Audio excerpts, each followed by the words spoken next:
Mi nombre es Lourdes, y a mis 68 años creía que los sobresaltos de la vida ya habían quedado atrás. Viuda desde hace 10 años, mis días transcurrían en una calma predecible, una rutina tejida con los hilos de la memoria y la costumbre en la casita de la colonia Narvarte que mi Lorenzo y yo compramos con el sudor de nuestra frente. Cada mañana, el sol se filtraba por las cortinas amarillas de la cocina, las mismas que Lorenzo escogió diciendo que atrapaban la alegría del amanecer, y yo preparaba mi café de olla, llenando el aire con el aroma a canela y piloncillo que era, para mí, el olor del hogar. Esa mañana de martes no fue diferente. El cartero, un muchacho joven que siempre me saludaba con una sonrisa, dejó el fajo de correspondencia habitual, el recibo de la luz, un folleto del supermercado con ofertas en frutas y verduras y una carta de una de esas tiendas departamentales que insistían en ofrecerme un crédito que jamás solicitaría. Sin embargo, debajo de todo, había un sobre que no encajaba. Era grueso, de un blanco impecable, con el logotipo azul y dorado de Banorte grabado en la esquina superior izquierda. No era el banco donde tenía mis modestos ahorros de toda la vida. ¡Qué raro!, murmuré para mí misma, dejando el sobre la mesa mientras me servía el café. Seguramente era más publicidad, una oferta para un seguro de vida o una tarjeta de crédito premium para la que evidentemente no calificaba. Mis finanzas eran sencillas. Mi pensión del IMSS, donde trabajé como oficinista por más de 30 años, y un pequeño extra que me daba la renta de un localito que Lorenzo me heredó. Vivía sin lujos, pero sin deudas. La palabra crédito siempre me había sonado a peligro. Lorenzo solía decir: Lourdes, nunca estires la mano más allá de lo que te cobija la manga. Y yo le había hecho caso, siempre. Dejé el sobre ahí, ignorándolo deliberadamente mientras desayunaba mi pan dulce, mojándolo en el café caliente. Miré por la ventana hacia mi pequeño jardín, donde los rosales que Lorenzo plantó seguían floreciendo tercamente, recordándome su presencia en cada pétalo, pero el sobre parecía llamarme desde la mesa. Su blancura inmaculada era una mancha en la familiaridad de mi cocina. Finalmente, con un suspiro de resignación, lo tomé. El papel era pesado, oficial. Lo abrí con un cuchillo de la mantequilla, con más curiosidad que aprensión. La carta estaba redactada en un lenguaje bancario impersonal y enrevesado. Mis ojos, ya no tan ágiles como antes, se deslizaron por las primeras líneas. Estimada Sra. Lourdes Reyes, nos dirigimos a usted en referencia a su crédito hipotecario número 74B889. Fruncí el ceño. Crédito hipotecario, yo no tenía ninguno. Mi casa estaba pagada desde hacía más de 20 años. Seguí leyendo, mi corazón comenzando a latir con un ritmo incómodo. Le recordamos que su segundo pago mensual presenta un atraso de 15 días. El monto correspondiente al pago vencido asciende a... Y entonces vi la cifra. La vi, pero mi cerebro se negó a procesarla. Tuve que ponerme mis lentes de leer, limpiarlos con el borde de mi delantal y volver a mirar. $152,840 MXN. Un jadeo escapó de mis labios. ¿152,000 pesos? Era más dinero del que yo veía junto en todo un año. Tenía que ser un error catastrófico. Mis manos comenzaron a temblar mientras buscaba el origen de semejante disparate. Y entonces mis ojos encontraron la cifra principal, el monto total del supuesto crédito. Estaba ahí, en negritas, imposible de ignorar. $18,500,000 MXN. $18,500,000 pesos. El aire se escapó de mis pulmones. La taza de café que sostenía se deslizó de mis dedos y se estrelló contra el suelo de baldosas con un estruendo que pareció sacudir la casa entera. El líquido oscuro se esparció como una mancha de tinta, salpicando mis tobillos, pero no sentí el calor. no sentí nada más que un frío helado que se extendía desde mi estómago hacia cada rincón de mi cuerpo. Me quedé inmóvil, mirando los pedazos rotos de la taza, los mismos que Lorenzo y yo compramos en nuestro viaje a Puebla. Mi mundo, tan ordenado y tranquilo, acababa de hacerse añicos, igual que esa taza. 18,5 millones de pesos. Era una cifra tan astronómica, tan fuera de mi realidad, que parecía una broma cruel, una pesadilla de la que necesitaba despertar. Pero el papel en mi mano temblorosa era real, y el terror que sentía, ese terror puro y paralizante, también lo era. Mi primer impulso, después de que el shock inicial se diera paso a una oleada de pánico, fue que todo era una gigantesca equivocación. Alguien en el banco había cometido un error garrafal. Quizás habían cruzado los nombres o un número de cliente. Sí, eso debía ser. Con las manos aún temblorosas, recogí los pedazos más grandes de la taza rota, envolviéndolos en un trozo de periódico antes de tirarlos a la basura.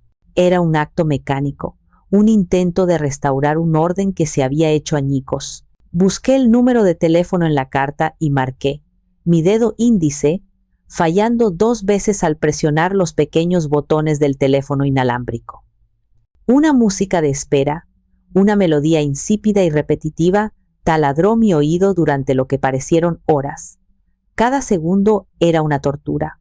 Finalmente, una voz joven y monótona contestó: «Banorte, le atiende Sofía. ¿En qué puedo ayudarle?». Traté de que mi voz sonara calmada, pero salió como un susurro tenso. «Buenos días, señorita. Mi nombre es Lourdes Reyes. Acabo de recibir una carta de ustedes y tiene que haber un error. Un error muy, muy grave. Permítame un momento, señora Reyes.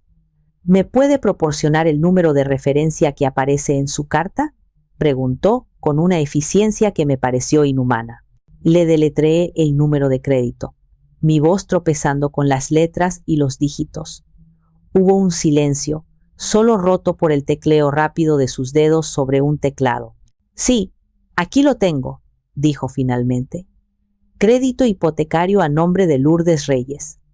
Aprobado el 14 de marzo de este año». No, me apresuré a decir. «Eso es imposible. Yo no he solicitado ningún crédito. Mi casa está pagada desde hace décadas. Jamás he puesto un pie en una sucursal de Banorte». «Señora», su tono se volvió un poco más frío, como si estuviera tratando con una anciana confundida, y eso encendió una pequeña chispa de ira en mi interior. «Según nuestros registros, el crédito fue para la adquisición de una propiedad. Tenemos toda su documentación en regla, copias de su identificación, sus declaraciones de impuestos de los últimos 3 años, su número de seguridad social, todo verificado». Mi boca se secó. ¿Mis documentos? ¿Cómo era posible? ¿Y para qué propiedad? ¿Se puede saber?, pregunté, el terror volviendo a apoderarse de mí. Hubo otra pausa. «La propiedad se encuentra en Paseo de las Lomas, número 227, en la colonia Lomas de Chapultepec». Lomas de Chapultepec, el nombre resonó en mi cabeza. Era una de las zonas más caras y exclusivas de la Ciudad de México, un lugar que yo solo conocía por las revistas de sociedad que a veces hojeaba en la sala de espera del dentista. Un universo de mansiones, autos de lujo y gente que vivía en una realidad paralela a la mía. La idea de que mi nombre estuviera ligado a un lugar así era tan absurda que casi me habría reído, si no fuera porque sentía un nudo de hielo en el estómago. «Eso es un fraude», dije, mi voz adquiriendo una firmeza que no sentía. «Alguien ha robado mi identidad. En ese caso, señora Reyes, deberá presentar una denuncia ante el Ministerio Público y acudir a nuestra oficina central con una identificación para aclarar la situación. Sin embargo, debo advertirle que, hasta que el asunto se resuelva, usted es la titular del crédito y responsable de los pagos», concluyó, con una frialdad protocolaria que me dejó sin aliento. Colgué el teléfono, mi mente dando vueltas en un torbellino de confusión y miedo. ¿Quién? ¿Quién podría tener acceso a todos mis documentos? ¿Quién podría hacer algo tan monstruoso? Y entonces, como un reflejo condicionado por décadas de maternidad, pensé en mis hijos. Marqué el número de Marisela. Ella, con su trabajo y sus contactos, sabría qué hacer. El teléfono sonó varias veces antes de que contestara, su voz sonando apurada y ligeramente irritada. Mamá, estoy en medio de algo. ¿Es urgente? Marisela, hija, algo terrible ha pasado, dije, tratando de contener el temblor en mi voz. Recibí una carta del banco. Ay, mamá, por favor, me interrumpió, y pude casi visualizarla poniendo los ojos en blanco. Si es otro anuncio de tarjetas de crédito, solo tíralo a la basura. ¿Cuántas veces te he dicho que no tienes que abrir todas esas cartas basura? No es basura, Marisela, exclamé, perdiendo la paciencia. Alguien ha sacado un préstamo a mi nombre por casi 20 millones de pesos. Hubo un silencio al otro lado de la línea. Un silencio que duró un segundo de más. Luego, una risa nerviosa. ¿Qué dices, mamá? ¿20 millones? ¿Quién le daría un préstamo así a una pensionada? Seguro leíste mal. Deben ser 20,000 o 200,000. Con tantas comas y puntos, es fácil confundirse. No estoy confundida, insistí, sintiendo cómo la frustración se convertía en una bola de fuego en mi pecho. Lo tengo aquí, en blanco y negro. Un préstamo hipotecario por 18,500,000 pesos. A mi nombre, con mi firma falsificada. El tono de Marisela cambió abruptamente. Se volvió dulce, condescendiente, ese tono que siempre usaba cuando creía que yo estaba siendo irracional o senil. Mamá, a ver, tranquilízate. Seguro se te subió la presión otra vez. ¿Ya te tomaste tus pastillas hoy? Mira, no hagas nada, ¿de acuerdo? No llames a la policía ni nada de eso. No quiero que hagamos un escándalo por un error del banco. Voy a pasar a verte saliendo del trabajo. Yo revisaré esa carta y lo solucionaremos. Pero por favor, no hagas nada, ¿me oyes? Está bien, acepté, aunque su reacción me dejó una extraña sensación de inquietud. ¿Por qué se había alarmado tanto con la idea de llamar a la policía? ¿Por qué no compartía mi indignación? Colgué el teléfono y me quedé mirando la pared. Su reacción no había sido la de una hija preocupada por una madre en problemas. Había sido la reacción de alguien tratando de controlar una situación, de contener un posible desastre, y en ese momento, una pequeña y horrible semilla de duda, tan diminuta y venenosa como una semilla de ricino, comenzó a germinar en el fondo de mi corazón. Después de colgar con Marisela, la casa, mi refugio de siempre, se sentía extrañamente fría y silenciosa. El eco de sus palabras condescendientes, ¿ya te tomaste tus pastillas?, rebotaba en las paredes, mezclándose con el recuerdo de la fría eficiencia de la empleada del banco. Me senté en el viejo sillón de la sala, el que tenía la forma del cuerpo de Lorenzo después de tantos años de ver el fútbol los domingos. Acaricié el terciopelo gastado y cerré los ojos, pero en lugar de encontrar paz, mi mente se convirtió en una galería, un museo privado de pequeñas y grandes decepciones, de momentos que, vistos en retrospectiva, eran las grietas que habían anunciado el terremoto de hoy. La primera pieza de mi museo era una fotografía en la repisa de la chimenea. Lorenzo y yo, 20 años más jóvenes, sonriendo frente a un terreno baldío. Era el día que terminamos de pagar el crédito para que nuestros hijos, Julián y Marisela, dieran el enganche para sus primeros departamentos. Trabajamos turnos dobles durante años, ahorramos cada centavo. Julián, siempre más práctico y agradecido, usó el dinero sabiamente. Pero Marisela, recuerdo el día que llegó a casa, no en un coche modesto, sino en una camioneta de lujo, una de esas que parecen tanques. Es una inversión, mamá, dijo, sin una pizca de agradecimiento. La imagen es importante para mi carrera. El dinero del enganche se había ido en 4 ruedas y asientos de piel. Lorenzo y yo nos miramos, y vi en sus ojos la misma punzada de dolor que sentía en mi pecho. No dijimos nada. ¿Qué podíamos decir? Era nuestro error, pensamos, por haberla consentido tanto. Ese fue el día que empecé a entender que para Marisela nuestro sacrificio no era un regalo, sino algo que se le debía. Mi mirada se desvió hacia el aparador de caoba que Lorenzo tanto amaba, y otra exhibición dolorosa apareció en mi mente. Era la primera Navidad después de su muerte. La casa se sentía vacía y triste, pero yo me esforcé por mantener las tradiciones. Julián y su esposa llegaron con sus hijos, trayendo un poco de calor, pero Marisela y su esposo Mauricio llegaron tarde, con un aire de superioridad, como si nos hicieran un favor. Mientras cenábamos, Marisela empezó a hablar de la casa. «Mamá, ¿en serio deberías considerar vender?», dijo, con un tono falsamente preocupado. «Este lugar es demasiado grande para ti sola, y, seamos honestos, está un poco anticuado. Podrías mudarte a uno de esos departamentos para personas mayores.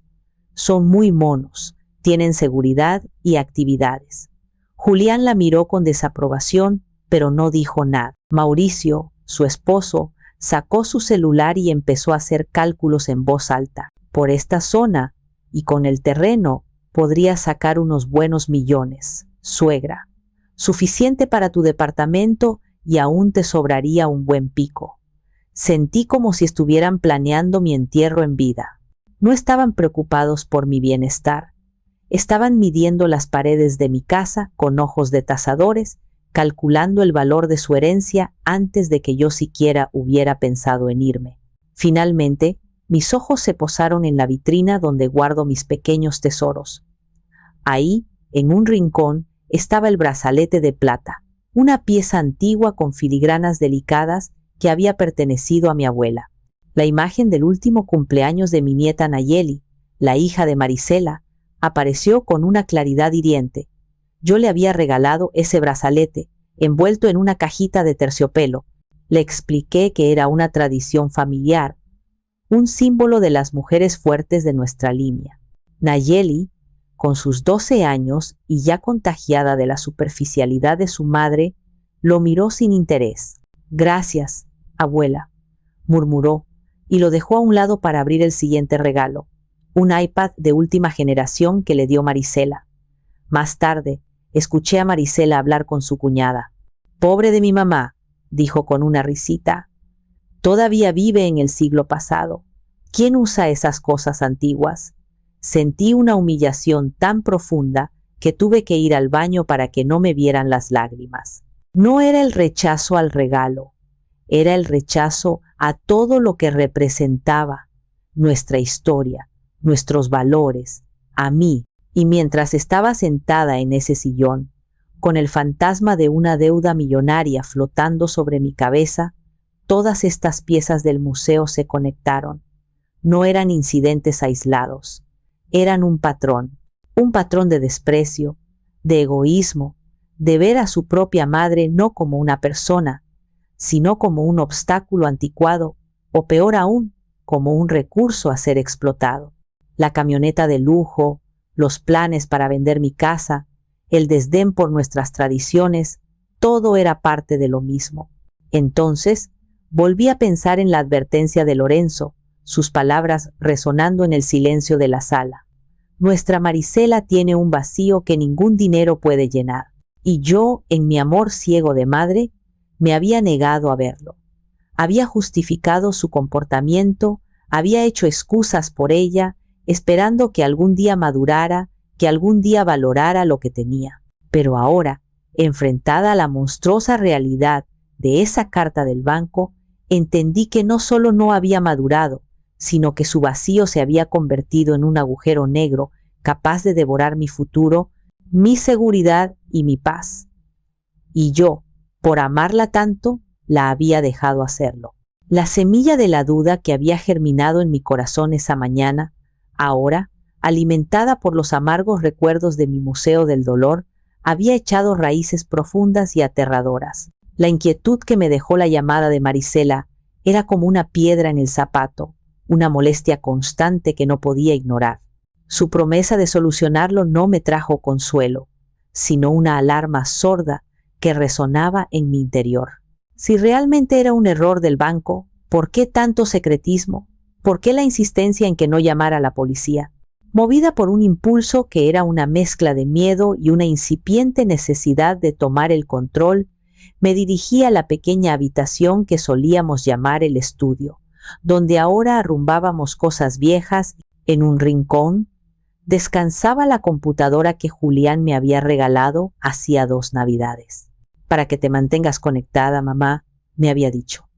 La verdad es que apenas la usaba. Me intimidaba.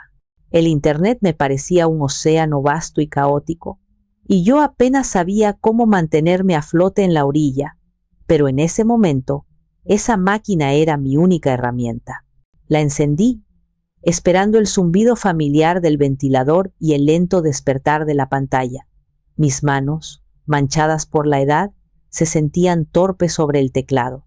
A ver, Lourdes, tú puedes, me dije en voz alta, como para darme ánimos. Recordé la dirección que la operadora del banco me había dado. Paseo de las Lomas, 227. Con una lentitud exasperante, tecleé las palabras en la barra de búsqueda de Google. Mis dedos tropezaban con las teclas, escribiendo Lomas con S al final, borrando y volviendo a empezar. Finalmente, le di a Enter. Los resultados aparecieron al instante. Lo primero que vi fueron las imágenes. Mi respiración se detuvo. No era una casa, era una mansión, una estructura moderna, de líneas rectas, con enormes ventanales que iban del suelo al techo. Tenía 2 pisos, una terraza que parecía flotar sobre un jardín perfectamente cuidado y una alberca de un azul tan intenso que parecía irreal. Era el tipo de casa que aparecía en las portadas de las revistas de arquitectura, un monumento al lujo y al dinero. Hice clic en un enlace de un sitio de bienes raíces. La descripción hablaba de acabados de mármol italiano, cocina de diseño alemán y sistema de seguridad de última generación. Y luego vi el precio de venta. Coincidía casi al centavo con la cifra de la deuda que ahora llevaba mi nombre. Sentí una náusea. Era real. Alguien había comprado esa casa, esa obscena demostración de riqueza, usando mi vida como garantía. Seguí bajando por la página, mi corazón martillando contra mis costillas. Encontré la sección de historial de la propiedad, y ahí estaba, vendida el 14 de marzo de 2025, la misma fecha que la empleada del banco había mencionado, la fecha en que supuestamente yo había firmado los papeles. Un escalofrío recorrió mi espalda. Esto no era un simple robo de identidad por parte de un desconocido. Esto era algo planeado, algo que requería un conocimiento íntimo de mis finanzas y mi vida. ¿Pero quién? Mi mente se negaba a formular el nombre que gritaba en mi subconsciente. Decidí buscar más. Recordé que en México los registros de las empresas eran, hasta cierto punto, públicos.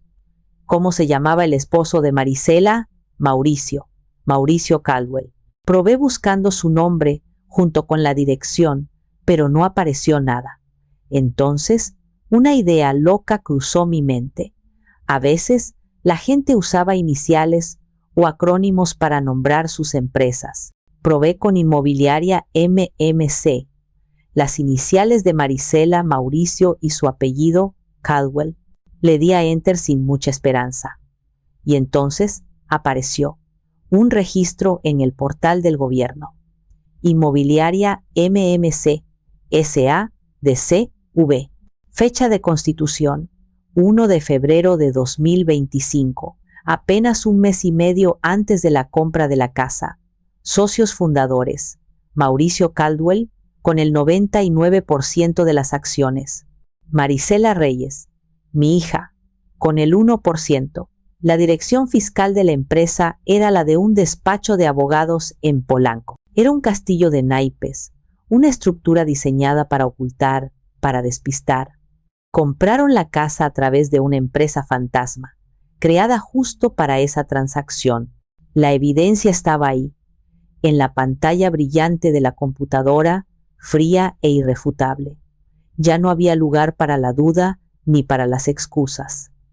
Era ella, mi hija, la niña a la que le había curado las rodillas raspadas, a la que le había leído cuentos por la noche, la mujer en la que había depositado mis esperanzas y mi amor incondicional, me había apuñalado por la espalda de la manera más cruel y calculadora que se pudiera imaginar.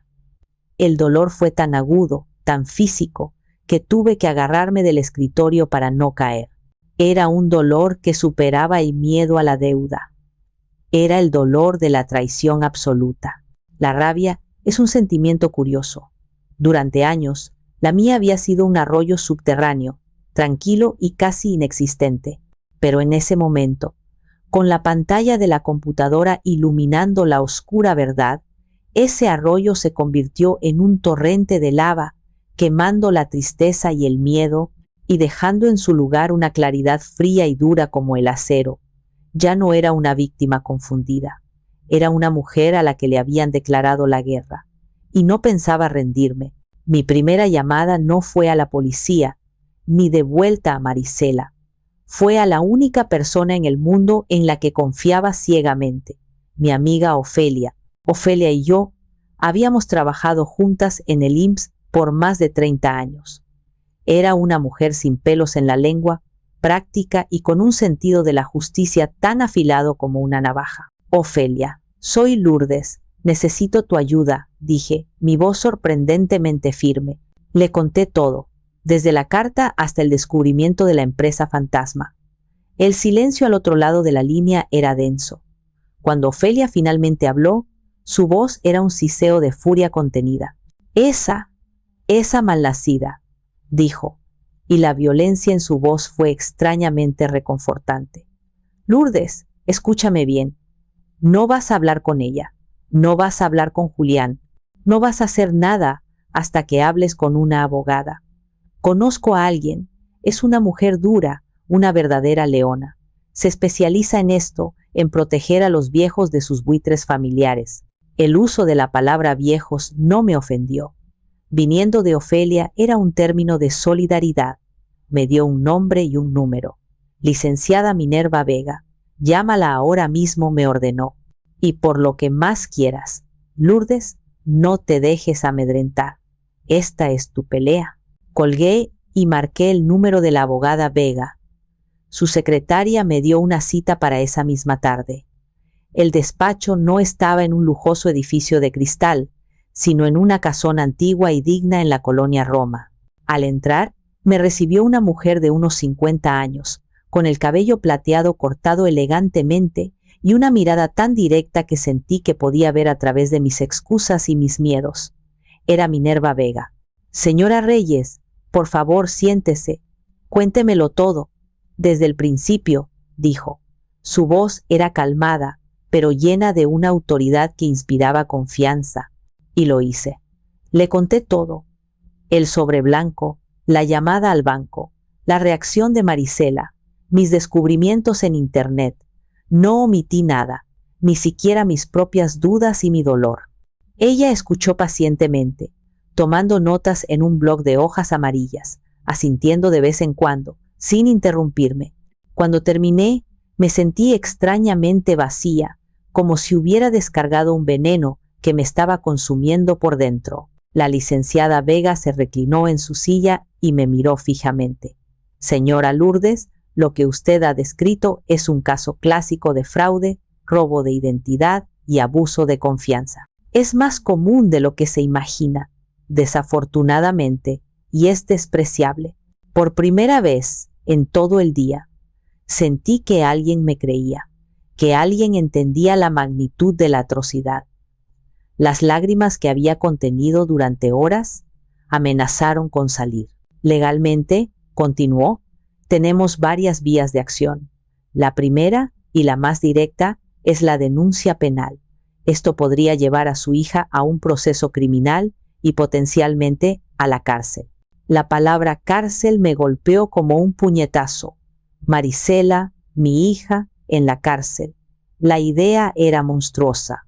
La segunda opción, dijo, Notando mi reacción, es un juicio civil. Demandamos la nulidad del contrato de crédito por ser fraudulento. Buscamos que el banco cancele la deuda y que su hija asuma todas las consecuencias financieras, incluyendo una compensación para usted por daños y perjuicios. ¿Y la casa?, pregunté en un susurro. La casa, al ser el producto de un fraude, sería recuperada por el banco para saldar la deuda. Su hija la perdería. Me quedé en silencio, sopesando las opciones. Ambas eran terribles. Ambas significaban la destrucción de mi hija, de una forma u otra. Entonces, miré a la abogada y vi en su rostro no solo profesionalismo, sino también empatía. ¿Qué haría usted en mi lugar?, le pregunté. Ella suspiró. Legalmente, le aconsejaría ir por la vía civil primero. Es menos agresiva pero igualmente efectiva para proteger su patrimonio. Pero como mujer, le diría esto. Su hija no solo le robó su dinero, le robó su paz y su dignidad. La trató como si usted ya no importara. A veces, la única manera de que personas así entiendan la gravedad de sus actos es enfrentando las consecuencias más duras. La decisión es suya, señora Lourdes. Pero quiero que sepa que no está sola. Si decide pelear, yo pelearé con usted hasta el final. Salí de ese despacho sintiéndome diferente. El miedo seguía ahí, pero ya no me paralizaba. El dolor era profundo, pero ahora estaba mezclado con una nueva determinación. Mientras caminaba por las calles de la colonia Roma, vi mi reflejo en el cristal de un escaparate. Vi a una mujer mayor, de pelo canoso y arrugas en el rostro. Pero por primera vez en mucho tiempo, no vi a una viejita, vi a una luchadora. Miré la foto de Lorenzo que llevaba en mi cartera. Tenías razón, mi Lorenzo, le susurré. Fui ciega por demasiado tiempo. Ahora me toca a mí corregir mi error, y supe, con una certeza absoluta, que iba a pelear. Los días siguientes se convirtieron en una febril actividad estratégica. Bajo la guía de la licenciada Minerva Vega, empezamos a construir nuestra fortaleza, ladrillo por ladrillo, prueba por prueba. Cada pieza de evidencia que encontrábamos era un paso más lejos del abismo y un paso más cerca de la justicia. Lo primero es su coartada, Lourdes, me dijo la licenciada Vega durante nuestra siguiente reunión. Necesitamos probar, sin lugar a dudas, que usted no pudo haber estado en esa sucursal bancaria el 14 de marzo. Me devané los sesos, tratando de recordar un día específico de hacía varios meses. El 14 de marzo. El 14 de marzo. De repente, un recuerdo claro como el agua vino a mi mente. «El IMSS», exclamé. Ese día tuve mi chequeo anual. Es una odisea. Paso todo el día ahí, desde las 8 de la mañana hasta bien entrada la tarde. Primero los análisis de sangre en ayunas, luego el cardiólogo, luego la revisión general. Una sonrisa de satisfacción apareció en el rostro de la abogada. Perfecto, es una coartada de hierro. Solicitaré oficialmente sus registros de ese día. El sistema del IMSS es muy estricto con los horarios de citas y procedimientos. Eso nos dará una línea de tiempo irrefutable. Mientras la licenciada Vega se encargaba de la burocracia, yo me dediqué a buscar en casa. Necesitábamos muestras de mi firma real. Reuní contratos antiguos, mi pasaporte, mi credencial para votar, cualquier documento oficial que llevara mi rúbrica. Al compararlas con la foto de la firma en el contrato que el banco me había enviado por correo electrónico, la diferencia era insultante. Mi firma siempre había sido clara, con una caligrafía de la vieja escuela. La firma en el contrato era un garabato tembloroso, una imitación burda y casi caricaturesca, como si alguien hubiera intentado copiarla de memoria y con prisa. Era la firma de alguien que no solo me estaba robando, sino que además no se había molestado en hacerlo bien, convencida de que su víctima era demasiado insignificante para que alguien notara el detalle. Unos días después, recibí una llamada de la licenciada Vega. «Lourdes, tengo los registros del IMSS. Estuvo usted en la clínica de las 8:15 de la mañana hasta las 3:30 de la tarde. El sello del banco, en el contrato de crédito, marca la hora de la firma a las 11:20 de la mañana. Jaque mate. Sentí una oleada de alivio. La verdad tenía un aliado en la burocracia. Pero la pieza final del rompecabezas, la que transformaría mi determinación en una furia helada, llegó de la fuente más inesperada. Fue una llamada de Ofelia una tarde de viernes. «Lourdes, estás sentada», dijo, su voz tensa. «Más te vale que te sientes». «¿Qué pasa, Ofelia? Me estás asustando». «Mi sobrina, la que trabaja en banquetes exclusivos, ¿la recuerdas? Acaba de recibir el pedido más grande de su carrera. Una fiesta de inauguración para 50 personas. Champaña francesa, canapés de salmón, todo de primera. ¿Adivinas dónde?» Mi corazón se detuvo. Yo ya sabía la respuesta. «En Paseo de las Lomas, número 227, continuó Ofelia, su voz cargada de veneno. «Tu hija, esa víbora, va a dar una fiesta para celebrar su gran estafa, para presumirle a todos sus amigos la casa que te robó. Este sábado por la noche». Colgué el teléfono. El mundo a mi alrededor pareció desvanecerse. Una fiesta, una celebración. Mientras yo pasaba las noches sin dormir, ahogándome en la angustia, mientras mi futuro pendía de un hilo, mi hija estaba escogiendo el sabor de los canapés y el tipo de champaña para festejar su crimen. La imagen mental me revolvió el estómago. Marisela, con un vestido de diseñador, levantando una copa, sonriendo, recibiendo felicitaciones por su éxito, todo ello pagado con mi nombre, mi seguridad y mi paz. Esa fue la gota que derramó el vaso. Ya no se trataba solo de recuperar mi dinero o mi casa. Se trataba de algo más profundo. Se trataba de la decencia humana, de la justicia elemental. Se trataba de que ella no podía salirse con la suya. No podía bailar sobre las ruinas de mi vida. Llamé a la licenciada Vega. Mi voz era un témpano de hielo. «Licenciada, tengo noticias. Mi hija va a dar una fiesta en mi casa este sábado». Le conté los detalles. Hubo un largo silencio al otro lado de la línea. «Lourdes», dijo finalmente la abogada, con un tono cauto. «¿Qué está pensando?» «Estoy pensando que no hay mejor lugar para entregarle una notificación de demanda que en medio de su celebración.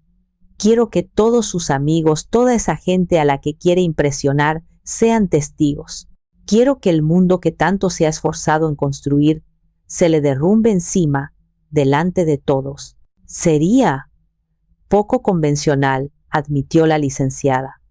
«Podría causar un escándalo enorme». «Ese es el punto, licenciada», respondí. Y por primera vez desde que todo esto comenzó, sentí una sonrisa amarga en mis labios. «Quiero un escándalo. Ella ha convertido mi vida en una tragedia privada. Yo convertiré la suya en un espectáculo público». La abogada guardó silencio por un momento, y luego oí un cambio en su tono, una nota de admiración. «De acuerdo, Lourdes. Manos a la obra. Haremos de esa fiesta un evento que su hija jamás olvidará».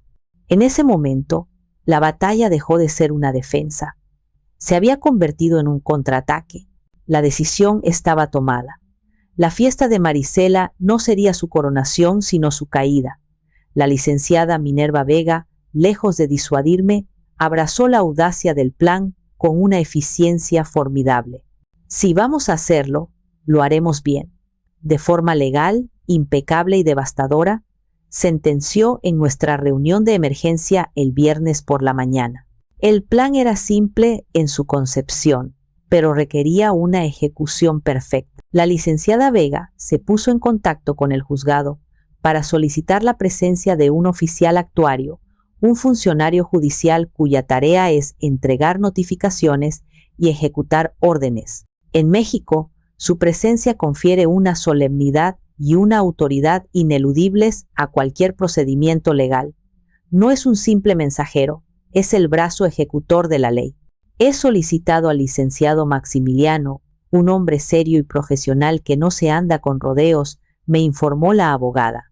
Nos encontraremos con él en un café cercano a la dirección 1 hora antes de que empiece la fiesta. Luego me miró fijamente, sus ojos inteligentes evaluándome. Lourdes, quiero que estés segura de esto. Una vez que crucemos esa puerta, no habrá marcha atrás. El impacto será público y permanente. Puedo pedirle al señor Maximiliano que entre solo. Usted no tiene por qué presenciarlo. Negué con la cabeza. Mi resolución era absoluta. No, licenciada. Tengo que estar ahí. He sido una sombra en la vida de mi hija durante demasiado tiempo. Una figura de fondo cuyo consentimiento se da por sentado. Cuando esa notificación le sea entregada, quiero que me vea. Quiero que sepa que la sombra ha cobrado vida y que ha venido a reclamar lo que es suyo. Necesita ver mi cara cuando se dé cuenta de que su madre no es la viejita tonta y senil que ella cree. La licenciada Vega asintió lentamente, una media sonrisa de respeto en sus labios. Entendido. Entonces iremos juntas. Recuerde, mantenga la calma, no grite, no insulte. Su poder residirá en su dignidad. Deje que los documentos y el uniforme del actuario hagan el trabajo sucio. Usted solo tiene que estar presente, como un testigo silencioso de la justicia. Pasé el resto del día en una especie de trance. Limpié la casa, regué mis plantas, hice todo lo que hacía normalmente, pero mi mente estaba en otro lugar. Estaba en la mansión de Lomas, ensayando la escena una y otra vez. ¿Qué sentiría? ¿Triunfo? ¿Dolor? ¿Una mezcla amarga de ambos? Por la noche, abrí mi armario. ¿Qué se pone una madre para ir a arruinarle la vida a su propia hija? Mis prendas eran modestas, ropas de una mujer jubilada, pero en el fondo, envuelto en plástico, colgaba un vestido azul oscuro, de una tela pesada y elegante, con un corte clásico. Era el vestido que usé para mis bodas de oro, la última gran celebración que compartí con Lorenzo. Sacarlo de su funda fue como desenterrar un fantasma. Recordé a Lorenzo diciéndome esa noche lo hermosa que me veía. Ponerme ese vestido sería mi armadura.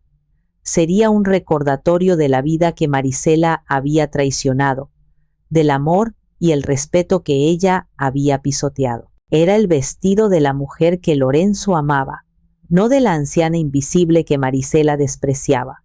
Planché el vestido con un cuidado reverencial. Cada pasada de la plancha caliente era un acto de reafirmación. Mañana no iría a la guerra como una víctima temblorosa, sino como una matriarca dispuesta a reclamar el honor de su casa. La estrategia estaba trazada, el uniforme escogido.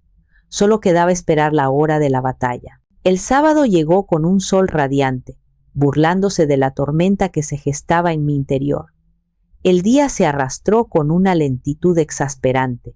Cada tic-tac del reloj de pared del salón era un redoble de tambor que anunciaba la hora fatídica. No podía comer. El nudo en mi estómago era demasiado apretado. Me dediqué a pequeñas tareas, a ordenar cajones que ya estaban ordenados, a limpiar superficies que ya brillaban. Necesitaba mantener mis manos ocupadas para que mi mente no se perdiera en el laberinto del qué pasaría si. A las 5 de la tarde empecé a prepararme. Me di una ducha larga y caliente, dejando que el agua se llevara una parte de la tensión que agarrotaba mis músculos. Luego me puse el vestido azul oscuro. Al mirarme en el espejo del armario, el mismo que había reflejado mi imagen durante 40 años, vi a una extraña. La mujer del reflejo era yo, Lourdes. Pero había una dureza en mi mirada, una determinación en la línea de mi mandíbula que no reconocía. Me peiné el cabello canoso con esmero y me apliqué un poco de lápiz labial, un rojo discreto que mi hija siempre criticaba por ser anticuado. Hoy, ese toque de color era un acto de rebeldía. A las 6:30 llamé a un taxi.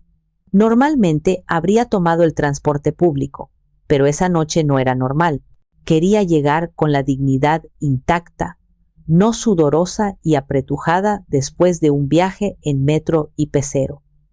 El trayecto fue un viaje a otro planeta. Dejamos atrás las calles familiares de la Narvarte, con sus edificios de apartamentos y sus parques de barrio, para adentrarnos en las amplias avenidas arboladas de Lomas de Chapultepec. Las casas se convirtieron en fortalezas, murallas de piedra y rejas imponentes que ocultaban vidas que yo no podía ni imaginar. Me sentí como una intrusa, una plebeya entrando sin permiso en los dominios de la realeza. El taxi me dejó en la esquina de un pequeño café de diseño donde la licenciada Vega me había citado. Ella ya estaba allí, sentada en una mesa de la terraza, impecable en su traje sastre. A su lado, un hombre alto y corpulento, de unos 50 años, con un traje gris y un aire de autoridad indiscutible. «Lourdes, buenas noches», dijo la licenciada al verme llegar. «Le presento al licenciado Maximiliano, el actuario del juzgado». El hombre se puso de pie y me estrechó la mano. Su apretón fue firme y respetuoso. «Señora Reyes, es un placer. Estoy a sus órdenes». Su calma profesional fue un bálsamo para mis nervios. «El plan es el siguiente», explicó la licenciada Vega mientras nos sentábamos. «El señor Maximiliano y usted se acercarán a la entrada. Él se identificará y solicitará la presencia de la señora Marisela Reyes. Una vez que ella esté presente, él le leerá el encabezado de la notificación y se la entregará. Eso es todo. Legalmente, el acto estará consumado. Lo que suceda después, la reacción de ella, de los invitados, eso ya es el teatro. Usted manténgase en silencio. A su lado, su presencia es el mensaje». Asentí, incapaz de hablar. Tomamos un café en silencio, los tres. Faltaban 15 minutos para las 8, la hora en que la fiesta estaría en su apogeo. Cuando terminamos, la licenciada Vega se puso de pie. «Yo los esperaré aquí. Recuerde, Lourdes, dignidad y calma». Caminamos las 2 cuadras que nos separaban de la casa. El sonido de la música electrónica y las risas se hacía cada vez más fuerte. Frente al número 227, una fila de coches de lujo estaba aparcada. Se podían ver las luces y las siluetas de los invitados a través de los enormes ventanales. Mi corazón latía con tanta fuerza que temí que se me saliera del pecho. El señor Maximiliano me miró. «¿Lista, señora Reyes?». Respiré hondo, invoqué el recuerdo de Lorenzo y asentí, lista. Nos acercamos a la imponente puerta de madera. El señor Maximiliano presionó el timbre. La calma antes de la tormenta había terminado. Era hora de desatar el huracán. La puerta se abrió, no por un mayordomo, sino por una joven con un uniforme impecable de una empresa de catering. La música nos golpeó como una pared de sonido. «Sí, buenas noches», dijo la joven, casi gritando para hacerse oír.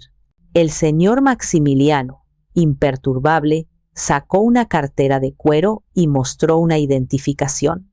«Buenas noches. Soy actuario del Poder Judicial. Necesito ver a la señora Marisela Reyes de Caldwell. Es un asunto oficial». La sonrisa de la joven se desvaneció. El pánico asomó en sus ojos. Claro. Un momento, por favor». Nos dejó pasar al vestíbulo y desapareció tras una puerta. El vestíbulo era más grande que toda la planta baja de mi casa. El suelo era de un mármol blanco tan pulido que reflejaba las luces de un candelabro de cristal que colgaba del techo, una monstruosidad de miles de lágrimas de vidrio que debió costar una fortuna. Enormes arreglos de flores exóticas adornaban consolas de diseño. El aire olía a perfume caro, a comida gourmet y a una riqueza tan apabullante que me sentía asfixiada. Todo esto, cada detalle, había sido comprado con mi nombre, con mi vida, con mi futuro. Unos segundos después, Marisela apareció. Estaba radiante. Llevaba un vestido de seda color champán, que se ceñía a su figura, el cabello recogido en un peinado elaborado y joyas que brillaban bajo las luces. En su mano sostenía una copa de champaña. Iba riendo, probablemente de algún chiste que le acababan de contar. Su sonrisa se congeló en seco cuando nos vio. Sus ojos pasaron del señor Maximiliano a mí y de vuelta a él. La confusión se transformó en shock y luego en una ira mal disimulada. «Mamá, ¿qué demonios haces aquí?», siseó, su voz un cuchillo afilado en medio del ruido de la fiesta. «¿Y usted quién es?». El señor Maximiliano dio un paso al frente, su corpulencia eclipsándola. «¿Señora Marisela Reyes de Caldwell?», preguntó con una voz grave y resonante que pareció cortar la música. El silencio comenzó a extenderse a nuestro alrededor como una mancha de aceite. La gente más cercana se dio cuenta de que algo estaba pasando y dejó de hablar. «Sí, soy yo», respondió ella, a la defensiva. «Mi nombre es Maximiliano Rosas, oficial actuario adscrito al juzgado 20 de lo civil. Vengo a practicar una diligencia de notificación en su contra», dijo, mientras sacaba un fajo de papeles de su portafolio. «Por orden del juez, le notifico formalmente de la demanda interpuesta en su contra por la señora Lourdes Reyes, aquí presente, por los delitos de fraude, falsificación de documentos y robo de identidad». Cada palabra del actuario caía como un martillazo en el silencio creciente. Vi el color desaparecer del rostro de Marisela. Pasó del bronceado perfecto a un blanco ceroso en cuestión de segundos. Su boca se abrió y se cerró, pero no emitió ningún sonido. Su mirada saltó de los papeles a mi cara, y en sus ojos vi una mezcla de incredulidad, pánico y un odio puro y desnudo. La música se detuvo por completo. Ahora, todos los invitados, unas 40 o 50 personas vestidas de gala, nos estaban mirando. Mauricio, el esposo de Marisela, se abrió paso entre la multitud. «¿Qué está pasando aquí?». «Marisela, ¿quiénes son estas personas?». El señor Maximiliano, sin inmutarse, le extendió los papeles a mi hija. «Señora, por favor, acuse de recibido». Marisela no se movía, estaba paralizada, con la copa de champaña temblando en su mano. Mauricio le arrebató los papeles y los hojeó por encima. Su rostro se congestionó de furia. «Esto es ridículo. Suegra, usted no puede hacer esto», me espetó. Fue entonces cuando hablé.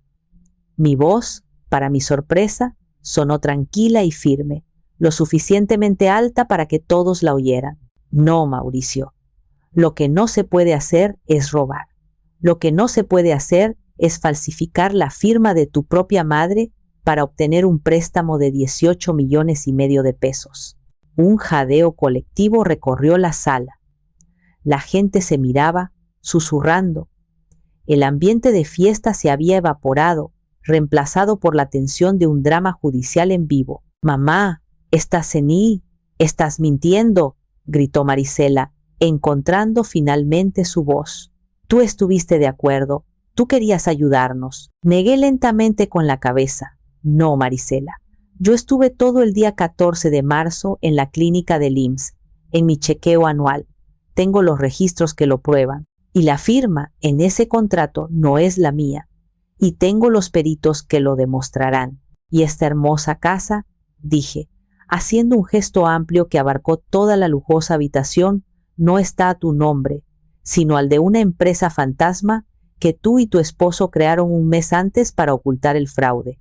El silencio que siguió fue absoluto, pesado, denso. Se podía oír el tintineo del hielo en los vasos. Vi a Julián, mi hijo, pálido como un fantasma, en un rincón. Nuestros ojos se encontraron por un segundo, y él apartó la mirada, lleno de vergüenza. Marisela me miró, derrotada, su máscara de superioridad hecha a pedazos. En sus ojos ya no había ira, solo un pánico abyecto. Se dio cuenta de que yo lo sabía todo, que no era un farol, que su mundo, construido sobre una mentira, se estaba derrumbando a su alrededor, y que yo, su madre, la mujer a la que consideraba un mueble viejo y sin importancia, era quien sostenía el martillo. El señor Maximiliano carraspeó. «Mi diligencia ha concluido», anunció al aire. Se giró hacia mí. «¿Necesita algo más, señora Reyes?». «No, licenciado». «Muchas gracias por su profesionalismo», respondí. Él asintió y, con la misma dignidad con la que había entrado, se dio la vuelta y se marchó, dejando tras de sí un campo de batalla social y familiar en ruinas.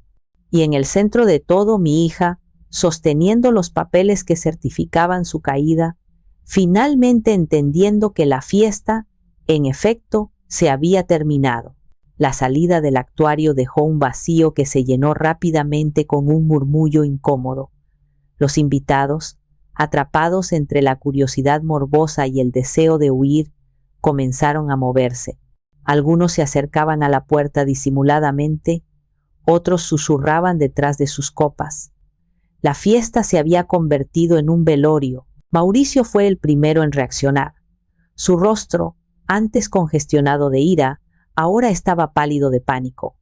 Agarró a Marisela del brazo, no con delicadeza, sino con una urgencia brutal. ¿De qué está hablando Marisela? ¿Una empresa fantasma? ¿El novio del banco? ¿Qué demonios es Orlando Campos? Marisela se soltó de su agarre. No es nada. Ella está inventando todo para arruinarme.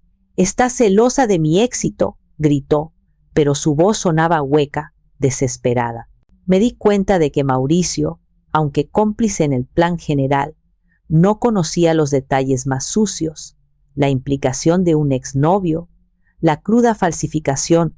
Marisela también lo había engañado a él, en cierto modo. Las primeras grietas en su alianza perfecta estaban apareciendo, justo ahí, para que todos las vieran. Julián, mi hijo, finalmente se movió. Se acercó a mí, su rostro una máscara de angustia.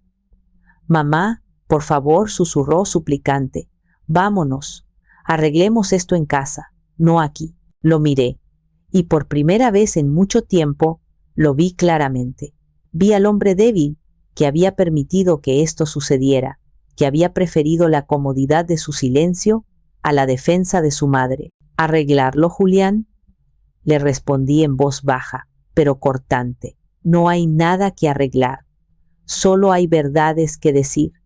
Y tú conocías una parte de esta verdad, y te callaste. Se encogió como si le hubiera dado una bofetada. Decidí que mi trabajo aquí había terminado. El mensaje había sido entregado. Me giré hacia los invitados que quedaban, los más morbosos, los que no querían perderse el final del espectáculo. Les pido una disculpa por haber interrumpido su velada, dije, mi voz resonando en la sala silenciosa. Pero cuando uno celebra en una casa comprada con el dinero robado a una pensionada, creo que la víctima tiene derecho a, por lo menos, hacer un brindis. Disfruten los canapés, yo ya pagué por ellos. Con esa última frase, me di la vuelta y caminé lentamente hacia la puerta. Nadie intentó detenerme. Podía sentir sus miradas clavadas en mi espalda. Al pasar junto a Marisela, que ahora sollozaba en silencio, y Mauricio, que la miraba con una expresión de puro desprecio, no sentí ni una pizca de lástima, solo un vacío helado. Salía la noche fresca de Lomas. El aire olía a jazmines y a tierra mojada. Parecía más limpio, más puro. Mientras caminaba hacia la esquina para buscar un taxi, escuché los gritos que empezaban dentro de la casa. Eran Mauricio y Marisela. Su alianza fraudulenta se estaba desintegrando. En el taxi de vuelta a mi casa, a mi mundo real, no lloré. Me sentí extrañamente tranquila, como un campo después de una tormenta devastadora. Todo estaba en ruinas, pero el aire estaba limpio. La guerra había terminado. Ahora comenzaba la larga y solitaria tarea de reconstruir. Sabía que había perdido a mis hijos, probablemente para siempre, pero en el silencio del asiento trasero, mientras las luces de la ciudad pasaban veloces por la ventanilla, me di cuenta de que, en medio de toda esa destrucción, había recuperado algo que ni siquiera sabía que había perdido por completo: el respeto por mí misma. El escándalo de la fiesta fue como una onda expansiva que sacudió el pequeño y vanidoso mundo de mi hija. En los días siguientes, los ecos de esa noche me llegaron a través de Ofelia, quien se había convertido en mi principal fuente de información. La fiesta se disolvió en un caos de chismes y huidas apresuradas. Mauricio y Marisela, Tuvieron una pelea monumental frente a los pocos invitados que quedaban, acusándose mutuamente. Él la culpaba por su imprudencia y sus sucios secretos. Ella lo culpaba a él por su presión y sus ínfulas de nuevo rico. Una semana después, Mauricio abandonó la mansión. Ofelia me contó que había iniciado los trámites de divorcio. Aparentemente, la humillación pública y el riesgo legal eran más de lo que su frágil ego podía soportar. La base sobre la que Marisela había construido su vida de ensueño, un matrimonio de apariencias y estatus, se había derrumbado. Luego comenzaron las llamadas de los monos voladores, como los llamaba la licenciada Vega. Primero fue mi cuñada, la tía Mireya. Su voz, normalmente melosa, estaba llena de una urgencia histérica. Lourdes, ¿pero cómo se te ocurre? Lavar los trapos sucios en público. Has puesto el nombre de la familia por los suelos. El nombre de la familia lo puso por los suelos quien cometió un delito, Mireya, no quien lo denunció. Le respondí con una calma que la descolocó. Después llamó el tío Porfirio, intentando usar un tono paternalista y razonable. Lourdes, hija, piénsalo bien. Retira esa demanda. Marisela ya aprendió la lección. Arreglen esto como la familia que son. Una familia no se roba entre sí. Porfirio fue mi única respuesta antes de colgar. La llamada más dolorosa fue la de Julián. Mamá, Marisela está destrozada, me dijo, su voz cargada de reproche. Perdió su casa, su esposo la dejó, su reputación está por los suelos. ¿No es suficiente castigo ya? ¿De verdad quieres verla en la cárcel? Lo único que quiero, Julián, es que se haga justicia, le dije, el cansancio filtrándose en mi voz. Y me pregunto dónde estabas tú cuando ella planeaba todo esto. Tu silencio también tiene un precio. Colgó sin despedirse. Finalmente, una tarde, fue la propia Marisela quien llamó. Su voz era apenas un susurro, despojada de toda su arrogancia habitual. Mamá, mi abogada quiere hablar con la tuya. ¿Quiere? Quiere proponer un acuerdo. ¿Un acuerdo? Repetí. Sí, yo me hago cargo de todo el préstamo. Lo pongo a mi nombre. Te pago una compensación por los problemas. Pero tienes que retirar la demanda. Por favor, mamá. Si esto llega a juicio, mi carrera se acabará. Podría perder mi licencia de trabajo social. Podría. Su voz se quebró. Escuché atentamente, buscando una sola palabra, una inflexión, una mínima señal de verdadero arrepentimiento por el daño que me había causado, por la traición, pero no la encontré. Solo escuché miedo, miedo a las consecuencias, miedo a perder su estatus, miedo a la ruina personal. Seguía pensando en ella misma. Su dolor era por su mundo derrumbado, no por el mío, que ella misma había intentado demoler. Lo hablaré con mi abogada, le dije fríamente. Te daremos una respuesta. Colgué y me quedé mirando el teléfono. La tentación de aceptar estaba ahí. La idea de acabar con todo, de evitar un juicio largo y doloroso, era atractiva. Pero entonces recordé la advertencia de Lorenzo, recordé el dolor en el rostro de la licenciada Vega al describir casos como el mío. Si aceptaba un acuerdo ahora, ¿qué lección aprendería Marisela? Aprendería que el dinero puede arreglarlo todo, que una disculpa forzada por el miedo es suficiente para borrar una traición, y no, eso no era justicia, era simplemente un negocio, y mi dignidad no estaba en venta. Le comuniqué mi decisión a la licenciada Minerva Vega. No habría acuerdo, iríamos a juicio. Estoy orgullosa de usted, Lourdes, me dijo, y sus palabras significaron más para mí de lo que podría expresar. El proceso judicial fue, como ella predijo, rápido. La evidencia en nuestra contra era tan abrumadora que el abogado de Marisela, un hombre caro y de aspecto resbaladizo, apenas pudo montar una defensa coherente. Intentó argumentar que yo había dado un consentimiento verbal, que era una anciana con problemas de memoria, que ahora se arrepentía de su generosidad, Pero la licenciada Vega demolió cada uno de sus argumentos con una precisión quirúrgica. Presentó los registros del IMSS que probaban mi coartada. Presentó el análisis del perito calígrafo que declaró la firma como una falsificación evidente. Presentó los documentos de la creación de la empresa fantasma inmobiliaria MMC justo antes de la compra. El abogado de Marisela se desinfló visiblemente con cada prueba. Marisela asistió a cada audiencia. Sentada al otro lado de la sala, parecía una versión encogida y gris de la mujer vibrante y arrogante que yo conocía. Nunca me miró a los ojos. Julián la acompañó el primer día, pero después no volvió a aparecer. El día del veredicto, la sala estaba en silencio.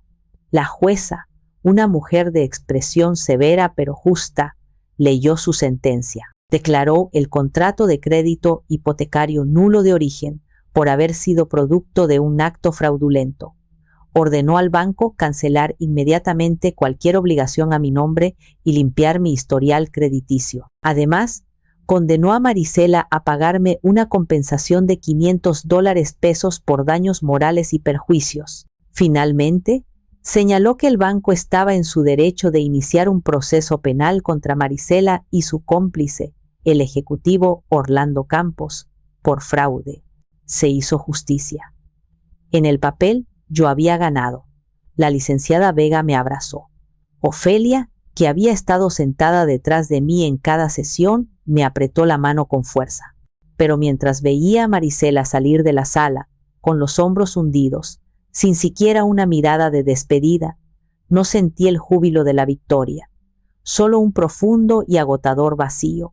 En las semanas siguientes, las últimas piezas del dominó cayeron.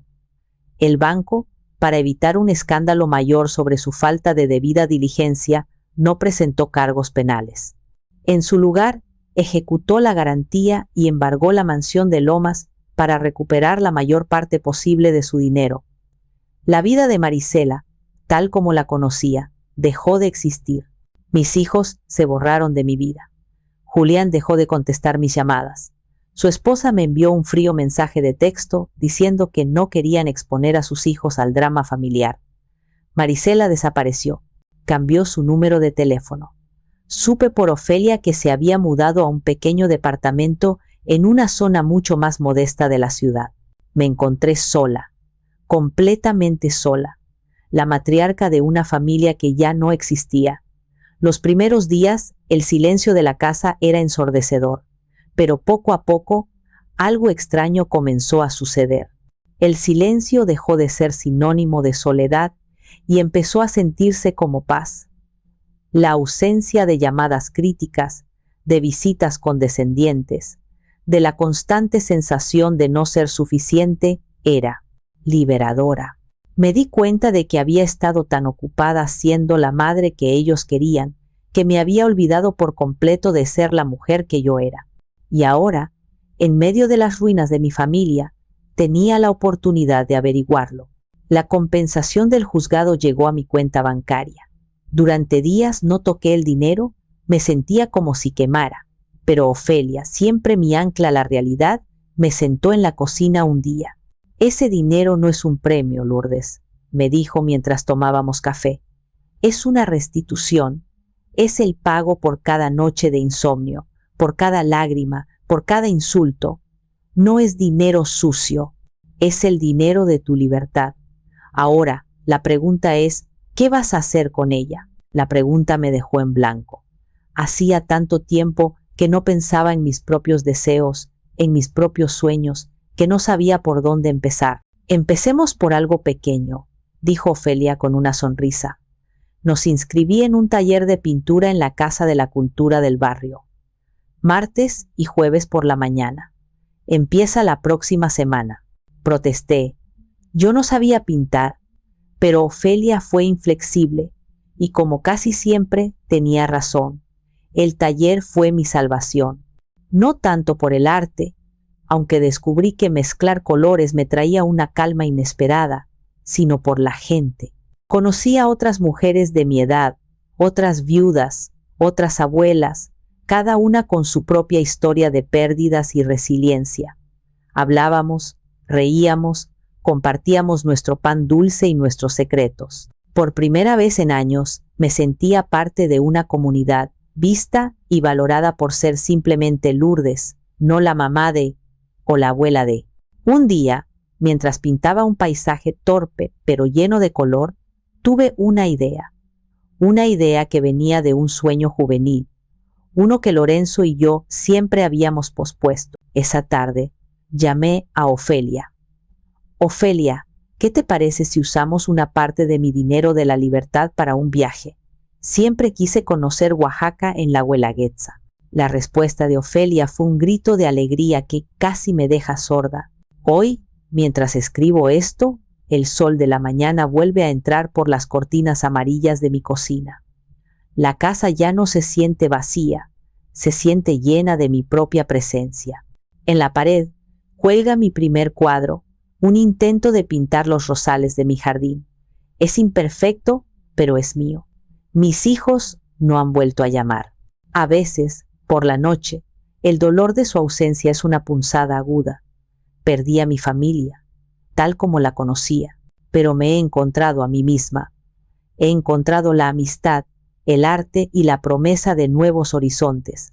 Pagué un precio muy alto, uno que ninguna madre debería tener que pagar, pero recuperé mi dignidad y mi derecho a existir por y para mí misma. Ahora, les pregunto a ustedes, los que han escuchado mi historia, ¿hice mal? ¿Fui yo la villana por finalmente dejar de ser la madre que ellos querían para convertirme en la mujer que yo necesitaba ser? Gracias por escuchar. Déjenme saber lo que piensan en los comentarios y no olviden suscribirse para más historias.